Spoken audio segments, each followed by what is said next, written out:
Break के पहले आपने देखा कि प्रोफेसर मिथिलेश कुमार जी ने ये बातें उठाई कि महाविद्यालयों में बहुत सारी रिक्तियां हैं जिससे कि शिक्षा प्रभावित हो रही है।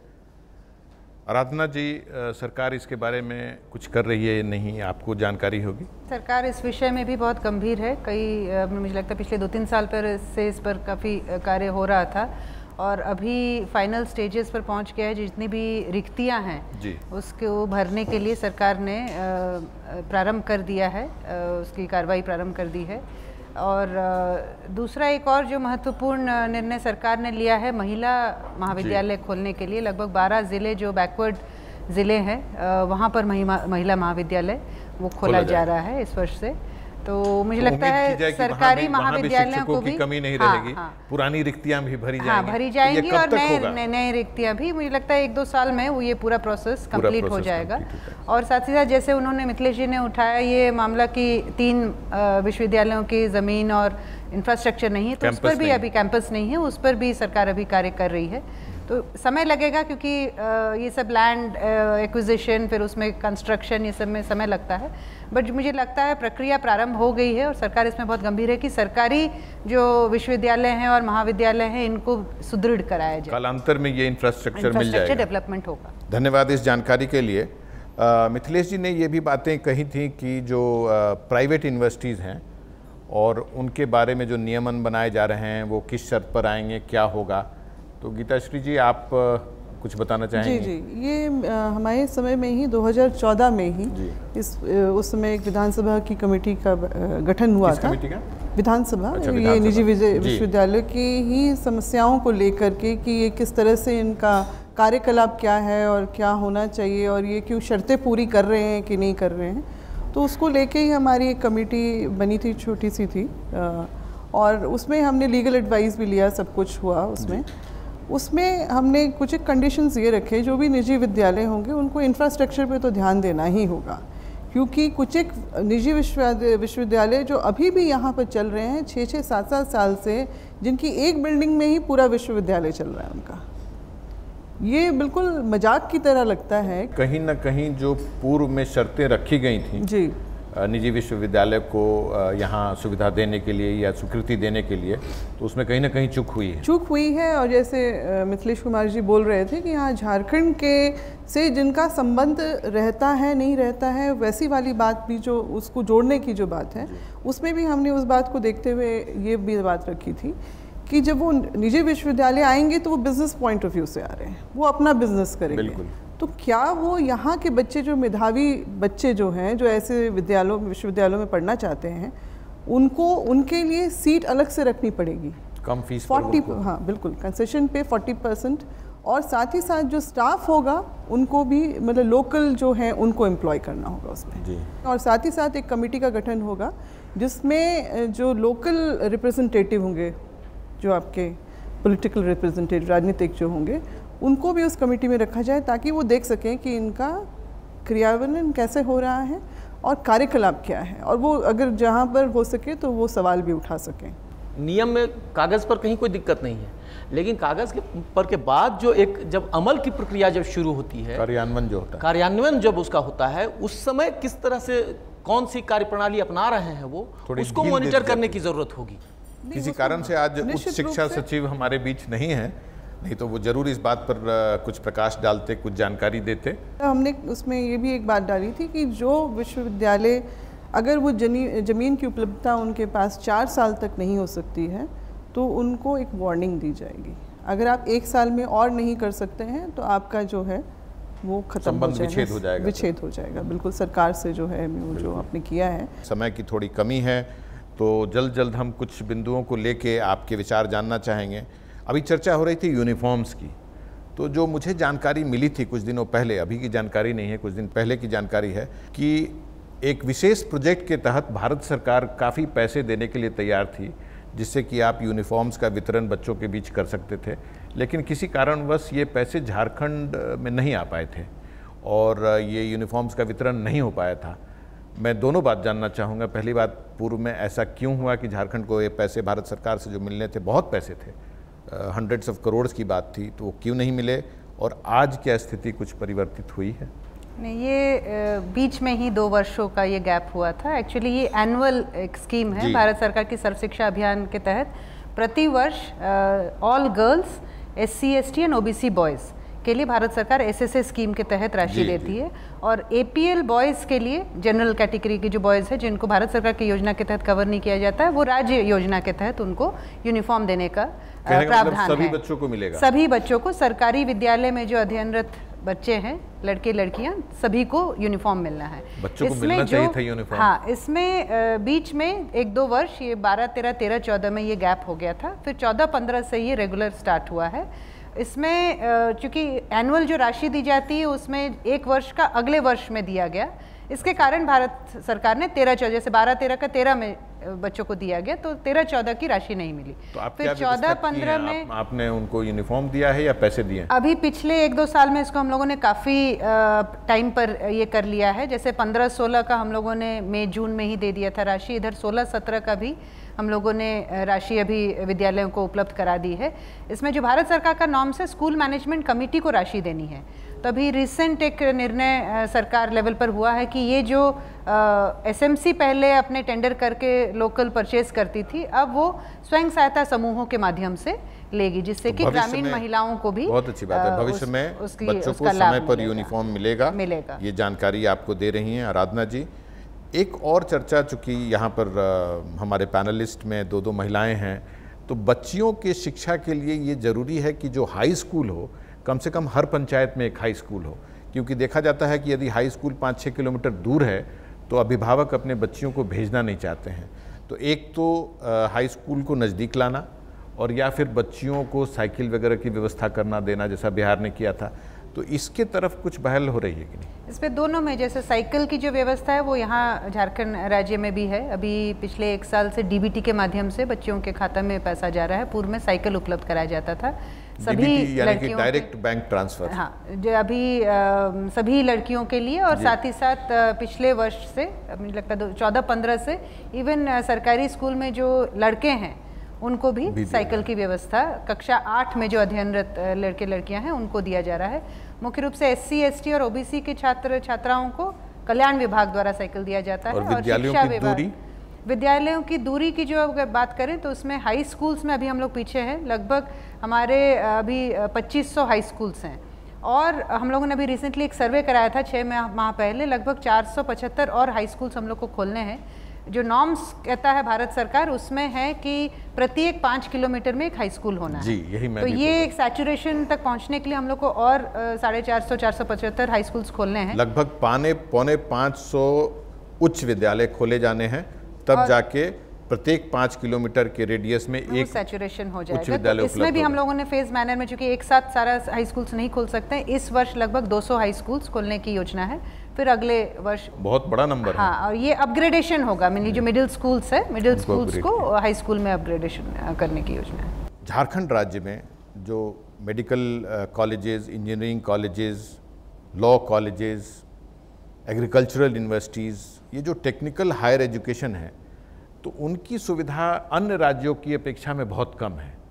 और आप देखते होंगे साउथ इंडिया में तो बहुत ही ज़्यादा है। हरियाणा वगैरह में भी एक सड़क पर आपको 5-7 इंजीनियरिंग कॉलेज मिल जाएंगे, लेकिन अच्छे गुणवत्ता वाले और अच्छे कॉलेजेस की बहुत कमी है और बच्चों को बाहर जाना पड़ता है।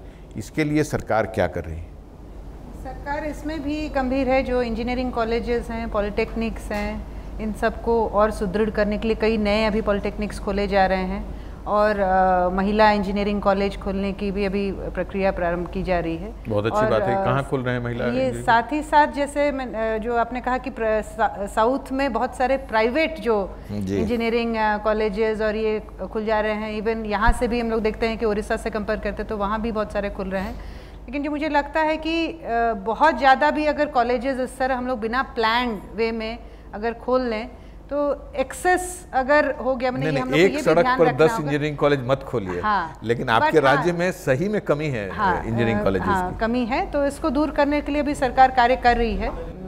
बेहतर इन्वेस्टर की तलाश करनी होगी वहाँ। हाँ, कि जो है जिनका क्रेडिबिलिटी जिनकी सोसाइटी में हो दूसरी जगहों पर जिन्होंने अपनी जो एजुकेशन सर्विसेज दिए हैं वो बेहतर ढंग से दिए हैं, उनका यदि हम चयन करें, उनको सुविधा उपलब्ध कराएं तो शायद इस समस्या का निदान हो सकता है। फिर गुणवत्ता के साथ पढ़ाएं, लेकिन वहाँ भी गुणवत्ता हमेशा सवालों के घेरे में है।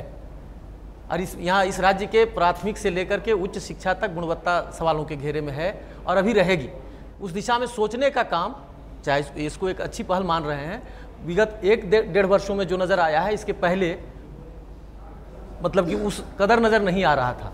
2014 के बाद सोचना शुरू किया। सोचने के लिए अब झारखंड के साथ कौन सी सीमाएं हैं, इन सीमाओं को आप दोनों कहीं ज़्यादा जान रहे होंगे, लेकिन एक नागरिक के नाते जो मुझको देखने में आता है कि यहाँ जो नीतिगत स्तर पर जो सोचने की ज़रूरत थी कि झारखंड में क्या कुछ किया जा सकता है, जो बढ़ी हुई आकांक्षा है कि ज्ञान हम अर्जित करें, उस आकांक्षा की पूर्ति के लिए जहां सोचा जाना चाहिए वो सोचने का काम अब तक नहीं हुआ था, जिस दिशा में सोचा गया है। पढ़ाई के बाद यहाँ के अभिभावकों को अपने बच्चों को पूना, बैंगलोर, बहुत अलग अलग जगहों पर भेजना पड़ता है इंजीनियरिंग, और वो एक अलग तनाव का विषय होता है।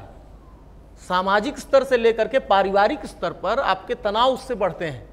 आप सोचिए कि आपकी आर्थिक बोझ बढ़ता है, आपकी चिंता लगी रहती है कि आपका बच्चा कोई है, तभी अभी उसके कॉलेज जाने का समय होगा, तब फोन आप कर रहे हैं कि अच्छा तैयार हुआ कि नहीं हुआ, गया कि नहीं गया, गई कि नहीं गई। ये सारी चीज़ें, इन सारी चीज़ों की चिंता सुबह से लेकर शाम तक आप कर रहे हैं। सही बात है। हाँ। उच्च शिक्षा में खास करके तकनीकी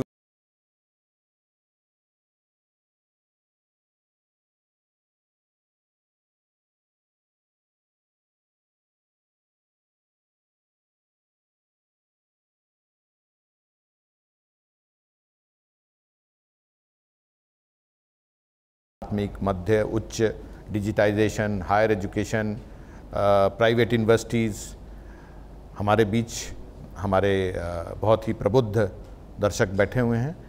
आप कोई प्रश्न पूछना चाहेंगे किसी पैनलिस्ट से तो प्रश्न पूछ सकते हैं। Well, my question is to Geeta ma'am. Ma'am, there has always been a debate regarding the running of government as well as private schools. But what is the major cause that the government schools are unable to build that trust when it comes to the quality as well as quantity of the education? We are unable to understand. Why is it so? ये पूछना चाह रहे हैं कि सरकारी जो शिक्षण संस्थान हैं उन पर लोगों का भरोसा क्यों नहीं हो पा रहा है। वही जो हमने प्रॉब्लम्स अपनी गिनाई हैं अभी तक, उन सब को जब तक हम लोग सॉर्ट आउट नहीं करते हैं तब तक ये समस्या और ये जो मिसट्रस्ट वाला जो एक बात है वो बनी रहेगी। प्राइवेट स्कूल्स में फ़ीस बहुत ज़्यादा होती है, सब कुछ होता है, उसके बावजूद भी आज भी हम लोग देखते हैं कि हमारे अड़ोस पड़ोस में या जो भी स्कूल जाने लायक जो बच्चे हैं उनके अभिभावक चाहेंगे कि कोई प्राइवेट स्कूल में ही हमारा बच्चा जाए। गुणवत्ता जो है वो नहीं हो पाई, मगर मेरे ख्याल से आने वाले वक्तों में हम लोग इस राज्य में नीतिगत मामला ज़्यादा है। बिल्कुल। आप देखिए, याद कीजिए कि 1966 में DS कोठारी की कमेटी ने सिफारिश दी थी कि भाई आपको पड़ोस के विद्यालय की अवधारणा पर काम करना पड़ेगा। एक रेडियस में जो भी बच्चे होंगे, सारे बच्चे, सबके बच्चे उसी स्कूल में जाएंगे। उसको अमल में नहीं अब तक आने दिया गया।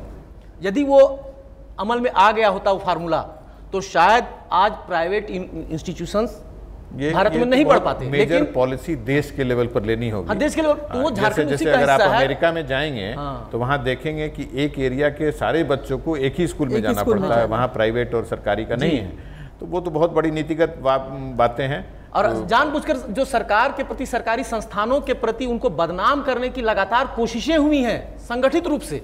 जो निजी जो माफिया एक तरह से हैं लोग, वो उन्होंने बदनाम करने की कोशिश की। आंशिक रूप से आप सही हैं, ऐसा नहीं है कि केवल बदनाम करने की कोशिश का दावा भी नहीं कर रहा हूं सर, लेकिन सरकारी संस्थानों को बदनाम करने की कोशिश हुई है। कुछ तो गुणवत्ता का इशू है, इसलिए भी ये बात आती है। सर, ट्यूशन पढ़ाने के लिए सरकारी शिक्षक खोजे जाते हैं। एक और बात पर भी ध्यान देने की आवश्यकता है, संख्या पर। हम अगर जो हमारा यूडाइस डाटा कहता है, लगभग पूरे राज्य में 5000 करीब प्राइवेट स्कूल्स हैं और सरकारी विद्यालय हैं 40,000। प्राइवेट स्कूल्स जो, अगर रेप्यूटेड प्राइवेट स्कूल्स की बात करें तो ये लिमिटेड हैं शहरों में। इंटीरियर में आप जैसे डुमरी, चैनपुर, एकदम इंटीरियर में चले जाइए तो वहाँ पर गिने चुने अच्छे मिल जाएंगे, अन्यथा वो सबसे इंटीरियर गांव में एक सरकारी विद्यालय ही है और अभिभावक अपने बच्चों को आज भी उस सरकारी विद्यालय में भेजते हैं। कई ऐसे सरकारी विद्यालय हैं जैसे कस्तूरबा की अगर हम बात कर रहे हैं, वो भी सरकारी ही विद्यालय है, नवोदय विद्यालय है, केंद्रीय विद्यालय है। तो ये नहीं है कि सरकारी विद्यालय में भी गुणवत्तापूर्ण शिक्षा नहीं हो रही है। बहुत बहुत धन्यवाद। अब हम दूसरा सवाल लेते हैं। मेरा नाम अजय सिंह है। मुझे उच्च शिक्षा और माध्यमिक शिक्षा से एक सवाल करनी है। पूरे देश में अगर बिहार राज्य को छोड़ दिया जाए तो वित्त रहित शिक्षा नीति है नहीं। ऐसे में झारखंड राज्य में क्या वित्त रहित शिक्षा नीति प्रासंगिक है, और है तो कैसे? दूसरा कि शिक्षण संस्थान को सरकार मान्यता देती है, पद सृजन करती है, तो जब पद सृजन करती है तो उसके एवज में वो सरकार उसका वेतन भी करती है। ऐसे में एक वित्त रहित शिक्षा नीति के चलते एक व्याख्याता को एक कुशल कारीगर से भी कम तनख्वाह मिलती है। तो ऐसे में क्या मोटिवेशन लेवल पर क्या प्रभाव नहीं पड़ेगा? दूसरा कि क्या जो शिक्षा की जो गुणवत्ता होगी क्या उसमें प्रभाव नहीं पड़ेगा? आपका प्रश्न स्पष्ट है। 2004 में ही वित्त रहित शिक्षा नीति समाप्त करके जो ऐसे प्राइवेट विद्यालय या महाविद्यालय ग्रांट इन एड के तहत वो अप्लाई कर सकते हैं, उन्हें ग्रांट सरकार देती है। एक मुश्त ग्रांट दिया जाता है जिसमें टीचर्स का सैलरी भी कंपोनेंट रहता है और इंफ्रास्ट्रक्चर के लिए रहता है।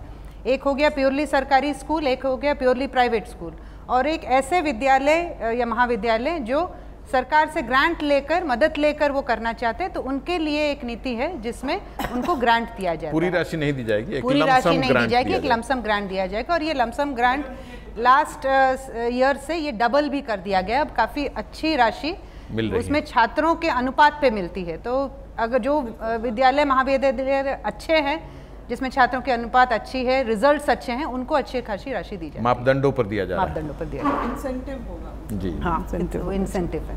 नहीं, जिस गुणवत्ता की बात वो कर रहे थे, गुणवत्ता की मोटिवेशन लेवल की कमी आपको सरकारी क्षेत्र में जो कहा ना कि मतलब कि आरंभ से लेकर अंत तक हर जगह इसकी कमी है। वजह क्या है कि आप समय पर प्रमोशन नहीं देंगे, समय पर वेतन का भुगतान नहीं होगा, समय पर उनके एरियर्स नहीं मिलेंगे, और सबके बात छोड़ दीजिए तो जो अंत में करिकुलम पर आप आइएगा। शिक्षक संघ के आप महासचिव हैं, हाँ। इसलिए ये बात बोलना तो आपको था ही। नहीं, वो मैं उस नाते नहीं बोल रहा हूँ, लेकिन मैं हमेशा आपको एक बात बता दूं, मैं ये मांगे नहीं रखना चाह रहा हूँ। ये सचिव हैं साक्षरता की भी जी। तो साक्षरता में जो ट्रेनर्स होते हैं उन लोगों को पैसे नहीं दिए जाते हैं, वॉलंटरी होते हैं, वीटीज उनको बोलते हैं। और ये कहना कि जो व्यक्ति वित्त रहित में था पहले, अब तो बंद हो गया, उसको कुछ पैसे नहीं मिल रहे हैं इसलिए मोटिवेटेड नहीं है, और जो आदमी को फुल सैलरी मिल रही है, किसी प्रोफेसर को 80,000 रुपये मिल रहे हैं, वो बहुत हाईली मोटिवेटेड है और जाके बहुत पढ़ाई हो रहा है, ऐसा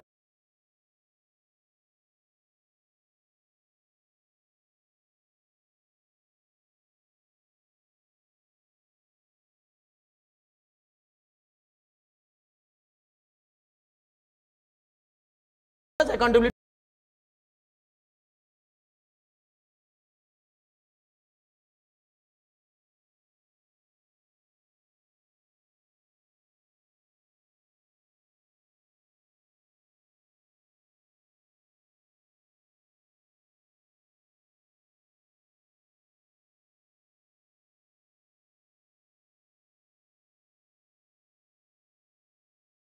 पहले ही बताया, ये सही है कि शिक्षकों की कमी है।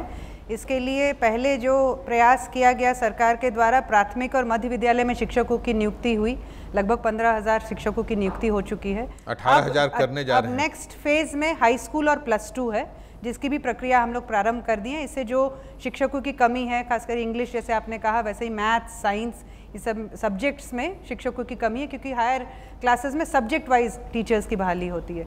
तो वो अभी हम लोग दूर करने चाह रहे हैं। अगले मुझे लगता है 1-1.5 साल में ये समस्या का भी समाधान हो जाएगा। धन्यवाद। मानव संसाधन एवं शिक्षा विभाग के कार्यकलाप पर जो आज चर्चा हम लोगों ने किया हिसाब किताब शो में, उससे 2 बातें बिल्कुल साफ निकल के आई हैं। पहली बात तो ये है कि समस्या हर स्तर पर है, चाहे हम प्राथमिक शिक्षा की बात करें या हायर एजुकेशन की बात करें, टेक्निकल एजुकेशन की बात करें, गुणवत्ता की समस्या है, शिक्षकों की कमी की समस्या है, आधारभूत संरचना की समस्या है, कितने कैंपसेस हैं, कितनी यूनिवर्सिटीज़ हैं जो बिना कैंपस के काम कर रहे हैं, तो आधारभूत संरचना उनको उपलब्ध कराना, शिक्षकों की बहाली करके शिक्षकों का पदस्थापन करना और साथ ही साथ गुणवत्ता के साथ पढ़ाई करना, ये सब बहुत बड़ी चुनौतियां हैं, बहुत बड़े चैलेंजेस हैं। और जैसा कि आपने देखा, ये तो पहली बात उभर के आई इस पूरे डिस्कशन से, और दूसरी बात ये उभर के आई कि सरकार इस बात से अब वाकिफ़ है और पूरी तैयारी के साथ, पूरे मुस्तैदी के साथ बहालियाँ हो रही हैं, भविष्य में भी बहाली करने जा रही है। जैसा कि आराधना जी ने बताया कि जो कैंपसेस के बिना यूनिवर्सिटीज़ काम कर रही हैं, उनको भी कैंपस उपलब्ध कराने के लिए कार्रवाई चल रही है। इंफ्रास्ट्रक्चर ऐसी कोई चीज़ नहीं है जो कि एक दिन में दिया जा सके, उसके लिए टेक्निकल सैंक्शन, एडमिनिस्ट्रेटिव सैंक्शन, पैसों को देना, फिर बिल्डिंग डिपार्टमेंट को बोलना कि आप जाके बनाओ, तो ये सारी प्रक्रिया चल रही हैं। हम इस पॉजिटिव नोट के साथ इस आज के शो को समाप्त करना चाहते हैं कि आने वाले वर्षों में शिक्षा के क्षेत्र में स्थिति में काफ़ी गुणात्मक सुधार आएगा और हम एक अच्छी दिशा में झारखंड राज्य को ले जाने में सफल होंगे। आज के हमारे जितने भी पैनलिस्ट हैं, आप सभी का हम धन्यवाद करते हैं।